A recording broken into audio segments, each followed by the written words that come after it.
Imagine a time in Ireland where, wearing a gold collar wasn't just about looking good, it really screamed power. Mm-hmm. And picture this, rituals that involved offering butter, yes, actual butter, into a bog. Kind of strange, right? It really is intriguing when you first hear it. Absolutely.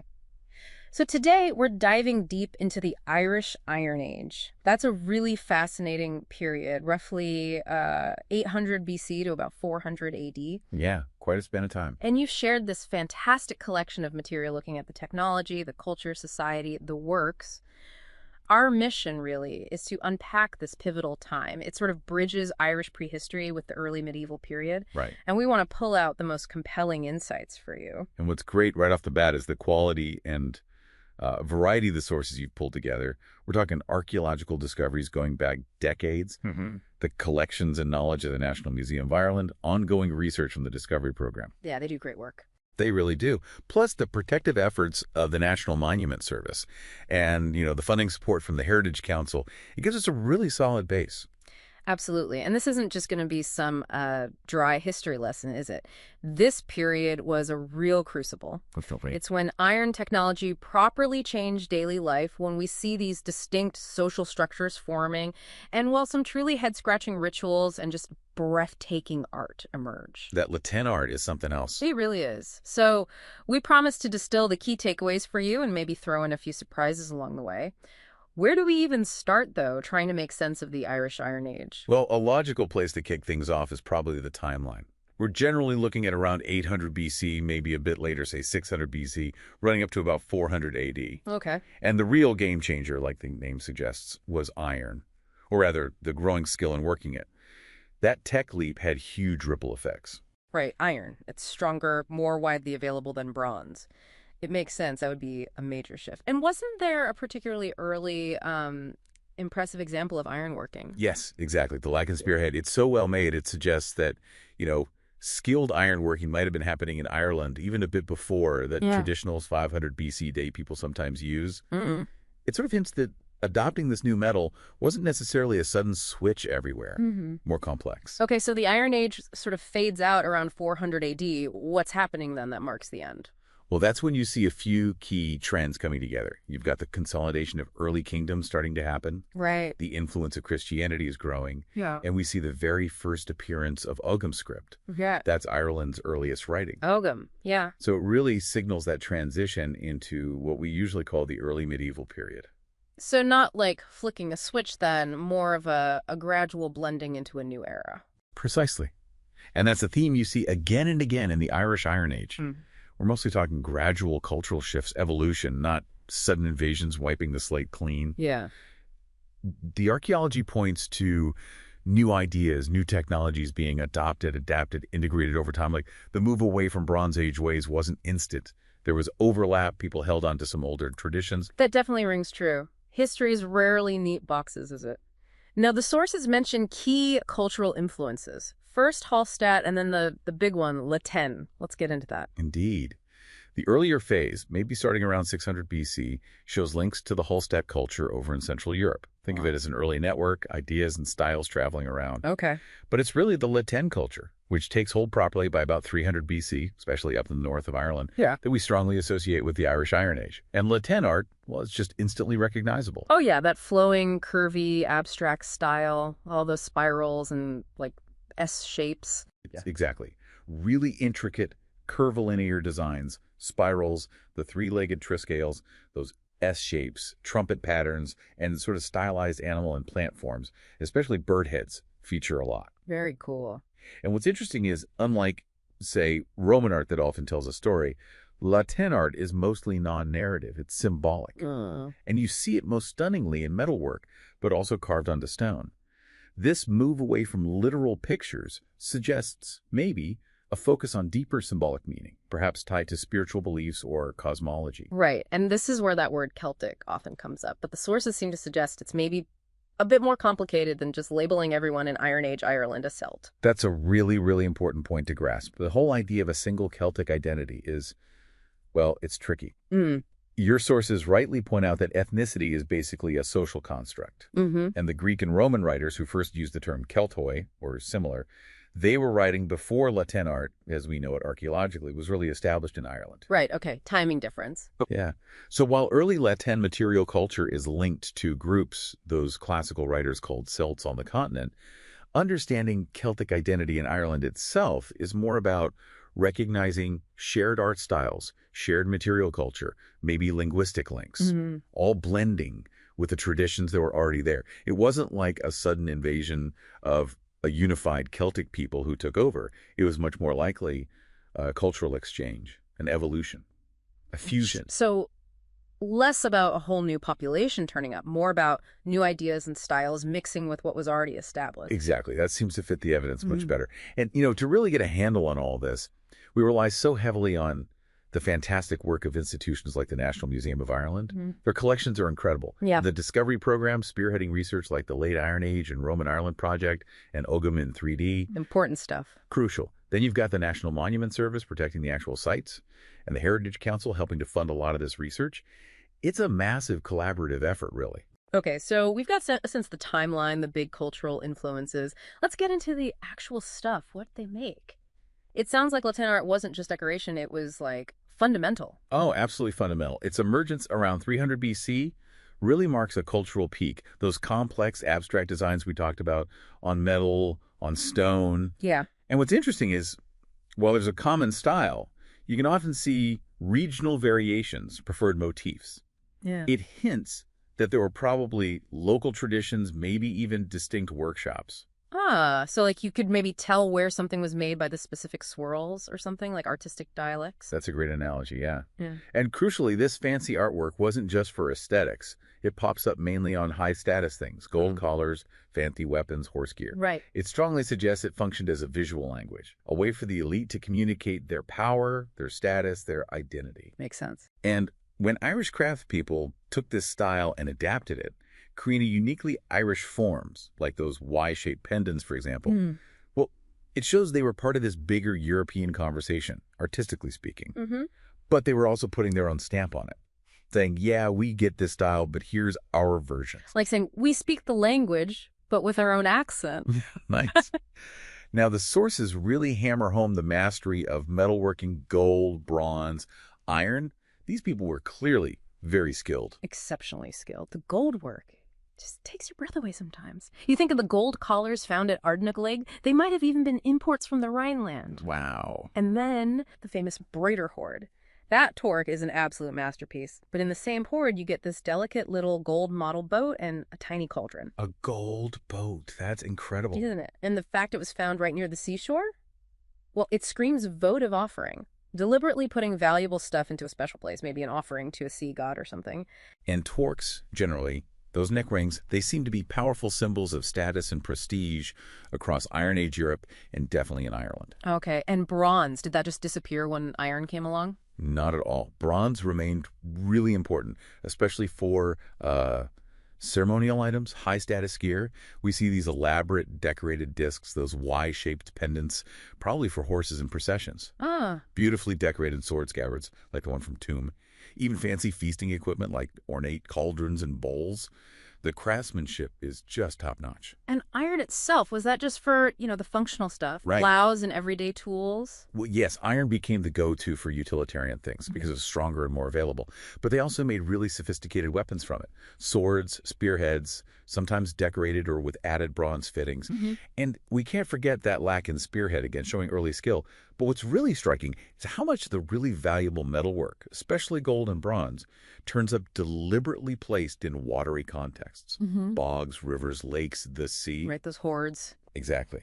It points strongly towards a significant ritual economy, a system of belief where offering wealth to supernatural forces, maybe believed to dwell in these places, was really important. Like investing in good relations with the other world or the spirits of the place? Something like that, yeah. That seems to be the best interpretation. Now, metal gets a lot of the limelight, understandably, but what about other crafts? Pottery, stone carving, and that bog better we mentioned. Yeah, what about those? Well, pottery definitely continued to be made, and we do see some La Tène-style influence on the decoration sometimes, although the sources you shared suggest, this might be an area needing more research to fully understand. Okay. Stone carving, though, is fascinating. The Turo stone in Galway, covered in those swirling lateen patterns. It almost certainly had a ritual function.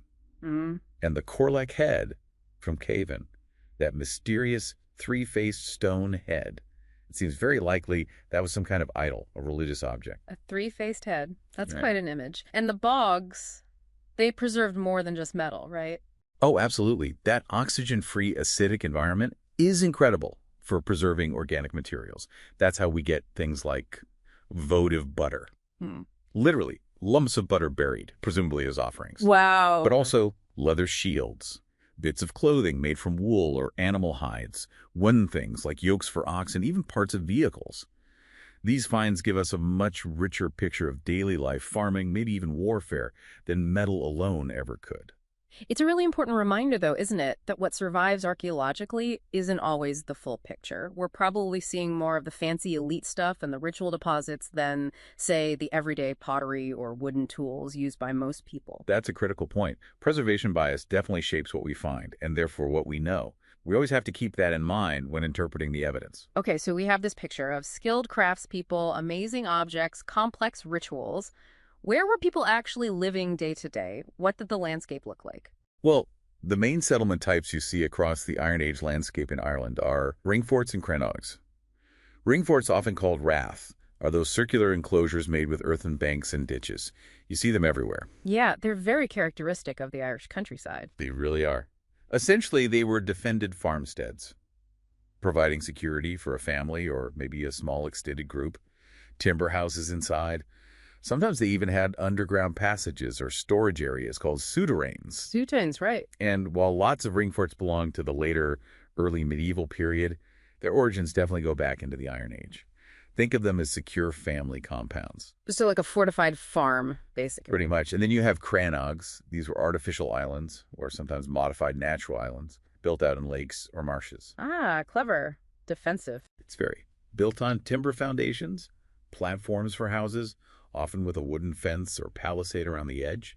The water was a great natural defense.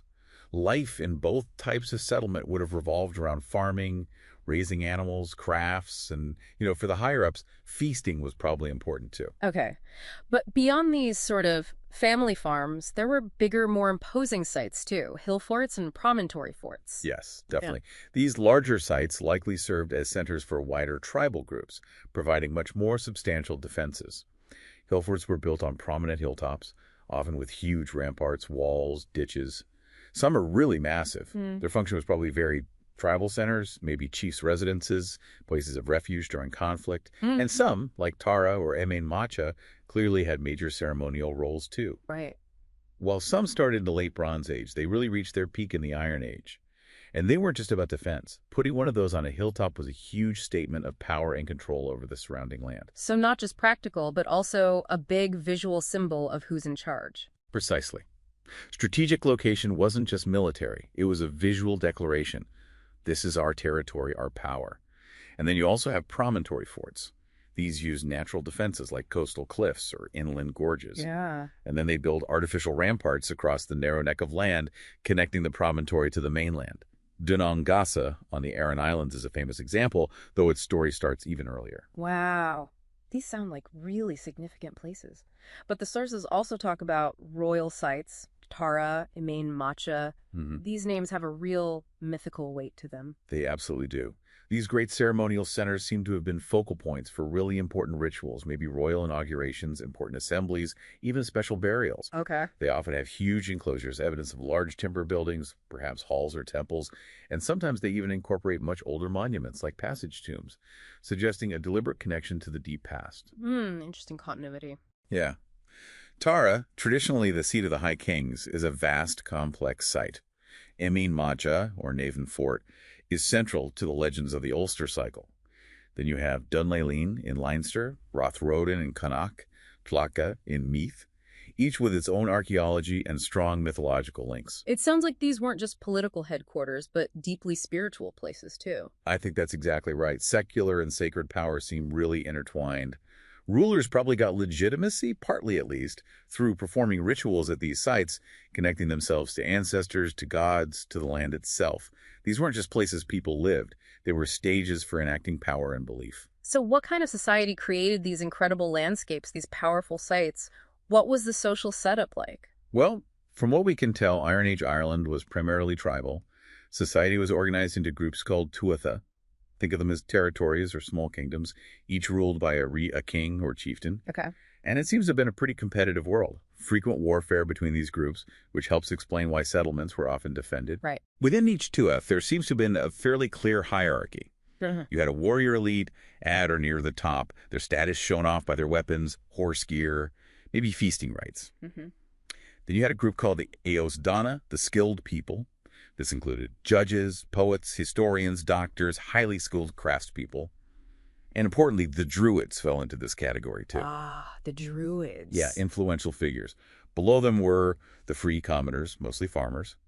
And at the bottom, there were slaves, often people captured in raids or warfare. So a pretty distinct social ladder then. It seems so. And while maybe there was some social mobility, perhaps through gaining wealth in cattle, for example, the sheer scale of those big ceremonial centers and the way luxury goods were distributed certainly suggests a society with significant stratification. Power wasn't evenly spread. No. And although we talk about provincial kings and even a high king, the reality on the ground was probably quite fragmented. Lots of regional variation in how power worked. Relations between tribes were complex warfare, sure, but also alliances, trade, marriage ties. Okay, so life was structured, power was visible, but there's also this real air of mystery in the sources, especially around ritual, death, the supernatural. Definitely. Yeah. Their burial customs were quite varied, both cremation and inhumation, burying the body whole. Often they included grave goods, weapons, jewelry, tools, which suggests some belief in an afterlife, needing provisions for it. But it's really the bog bodies that capture the imagination and present the biggest puzzle. That amazing preservation in the peat gives us these incredibly intact human remains. And the stories they tell are often pretty grim, aren't they? Evidence of violent deaths? Yes, many show clear signs of extreme violence. Stabbing, strangulation, blows to the head, decapitation, sometimes combinations. Old Krogan Man, Cloneycaven Man are famous examples. And the more recent find, Ballymacombe's Moor Woman, is also hugely significant. So what's the thinking? Why did this happen? Well, interpretations vary. Ritual human sacrifice is a strong contender, offerings to gods, maybe deities associated with these boggy liminal places. Right, edges between worlds. Exactly. Then there's the possibility of execution of criminals. The Roman writer Tacitus mentioned something similar among Germanic tribes. Or maybe other social practices we don't fully understand, dealing with outcasts, hostages, maybe people accused of witchcraft. The bog itself, as that threshold zone, likely held special meaning. The idea of sacrifice is powerful. But someone like old Krogan Man, he seems quite high status, judging by his manicured nails, the arm ring. Yeah. It doesn't immediately scream common criminal. Precisely. That discrepancy has led to some really compelling theories linking certain bog bodies to kingship rituals. The rejected ruler idea suggests that if a king failed, maybe crops failed, cattle died, he might be ritually killed to restore balance. Wow. The fact old Krogan Man was found near Krogan Hill, a known inauguration site for kings, adds weight to this. It connects to ideas of sacral kingship, where the king's physical well-being was mystically linked to the health of his kingdom. And finding a female body like Ballymacombe's Moor Woman adds yet another layer. What role might women have played in these potentially ritual killings? A risky job, being king back then, perhaps. And then we have the votive offerings again. Not just people, but valuable objects deliberately put into watery places. Exactly. The deliberate depositing of high-value metalwork, gold collars, bronze swords, shields in bogs, lakes, rivers. It was clearly a widespread and important ritual practice. The Broighter Hoard is the superstar example. Yeah. But even finding things like that votive butter shows this pattern of giving valuable things back to the supernatural, maybe seeking favor, protection, or maintaining harmony. Yeah. It really underlines the symbolic power these watery places held, perhaps seen as doorways to the other world. It paints a picture of a world where the lines between, the physical and the spiritual were maybe much blurrier than for many people today. Now, Ireland wasn't totally cut off during this period, was it? It wasn't an isolated island. Not at all. Even though it stayed outside the formal Roman Empire, Iron Age Ireland was definitely connected into wider European networks through trade and exchange. But the economy was based on agriculture, boosted by better iron tools for clearing land and cultivating, and cattle were hugely important, not just for food and materials, but as wealth, a medium of exchange. And their skill in ironworking itself shows they weren't technologically backward. So they weren't just receiving things, they were producing and likely trading stuff outwards, too. That seems very likely, although the sources you gathered perhaps give us clearer evidence for what was coming into Ireland. We definitely see links with Britain and the continent. Early on, things like those Ardnegla gold collars might be imports. Later in the Iron Age, Roman goods start appearing more frequently. Ireland was an active player in the wider Iron Age world. Roman goods. That's interesting. How much contact are we talking about? Was it significant? Well, Ireland wasn't conquered, but the archaeology increasingly shows definite interaction, mainly through trade. We find Roman coins, jewelry, sometimes more substantial things like silver plates or ingots, even Roman weapons or personal items. Right. And the site of Drumina, up in North County, Dublin, looks like it might have been a really significant trading post or coastal settlement with strong Roman links. Drumina, yeah. What did they find there? Some amazing things, actually. Evidence of exotic imports like, remarkably, a 2,000-year-old fig, also spelt wheat, maybe olive oil fragments alongside Roman pottery and glass.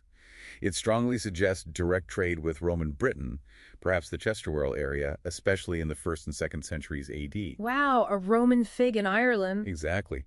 And this kind of trade probably had real social effects, maybe boosting the power and prestige of chieftains on the coast who controlled these exchange routes.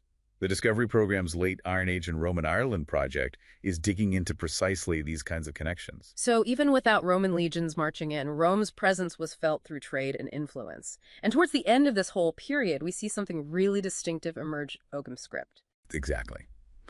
Ogham develops in the later Iron Age, maybe around the 4th century AD, and carries on into the early medieval period. It's that unique script using lines and notches cut onto the edges of standing stones. It was designed specifically for writing the early Irish language. Most inscriptions are just personal names, often in a formula like X son of Y or X grandson of Y. They likely mark graves, perhaps of important people, or maybe marked land boundaries. Right. And while many Ogham stones are found near early church sites, the script itself seems to have pre-Christian roots. Projects like the Discovery Program's Ogham in 3D are using laser scanning to record these stones in amazing detail. It's a really important step, the beginning of literacy in Ireland, a new way to record names, lineage, maybe ownership. It really feels like the Iron Age laid so much of the groundwork for what came later in Irish history and culture, and it's clear that research is constantly adding new pieces to the puzzle. Oh, absolutely. Recent finds, like the ongoing analysis of Ballymacomb's Moor Woman or that ancient fig from Drumina, show the discovery is continuous. Development-led archaeology, digging ahead of construction projects, also uncovers huge amounts of new information, even if it's sometimes rescue work. Yeah. Plus, you have targeted research projects from universities in the Discovery Program and the increasing use of non-invasive techniques like LiDAR scans or geophysical surveys. They let us see whole landscapes and find hidden sites without digging a single hole. Science and digital tech are playing a huge role. It sounds like there are still plenty of debates and evolving ideas, though, about the nature of Celtic influence, about how hierarchical society really was, what hillforts were really for, the true meaning of the bog bodies, how deep the Roman interaction went. Precisely. Archaeology is always interpreting. New finds, new scientific methods, new ways of thinking. They constantly lead us to refine and sometimes radically change our understanding of the past. That chronological framework we use, early Iron Age Hofstede, middle of Tène, later Roman contact, it's a useful guide. But the reality within it was complex and is always being explored. So if we try and pull it all together then, what are the key defining characteristics of the Irish Iron Age that you think people should really take away? I'd say it's a period defined by transformation. The impact of iron, definitely. The flourishing of that incredible Tène art. Distinctive settlements, from the everyday ringfort to those massive ceremonial centers. Those complex, sometimes dark ritual practices involving bogs and offerings. And crucially, the dawn of writing with Ogham. But maybe overarching all that is the interplay between internal developments and external influences, forging a uniquely Irish culture. And its contribution to Irish heritage seems massive, doesn't it? The tribal kingdoms that formed then were the basis for later political structures. Tène art is still such an iconic Irish symbol. Those royal sites are steeped in myth and legend, and the physical archaeology connects us directly back. Absolutely. It was a profoundly formative time for Ireland's cultural identity, a dynamic period of innovation meeting tradition, absorbing outside ideas but making them distinctly Irish. So here's a final thought for you listening in. Considering all this evidence, the fierce warriors, the exquisite art, the deep rituals, what single aspect do you think most defines Iron Age Irish society? Something to ponder, perhaps, long after our deep dive finishes today.